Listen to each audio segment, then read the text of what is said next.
The SNP is preparing to keep COVID restrictions in place for up to another 6 months, while England will be freed of all pandemic rules in just weeks.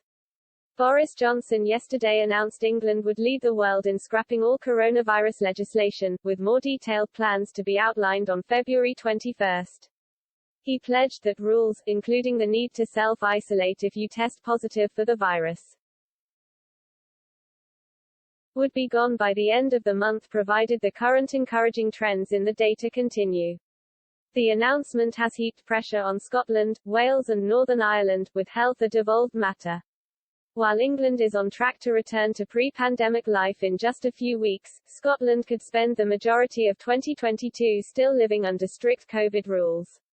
Nicola Sturgeon's Deputy First Minister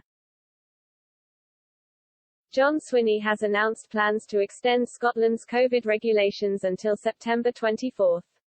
Scotland has enforced tougher restrictions than England for most of the pandemic, and introduced far more stringent rules for dealing with the Omicron variant in December. These rules have since been scrapped, but measures such as compulsory face coverings in indoor setting and vaccine passports for large events continue to remain. They are now set to be reviewed every 3 weeks and could remain until after the summer. Confirming the SNP's plan to extend COVID rules yesterday, Mr. Swinney said, following the lifting of Omicron restrictions, ministers believe it is necessary to retain the availability of these baseline measures for now while we review our ongoing response to COVID.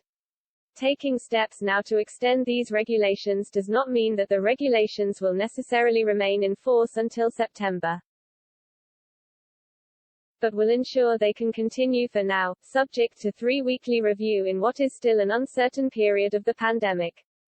The government is committed to regularly reviewing these regulations, as we are required to, and the continued removal of any measures considered no longer necessary.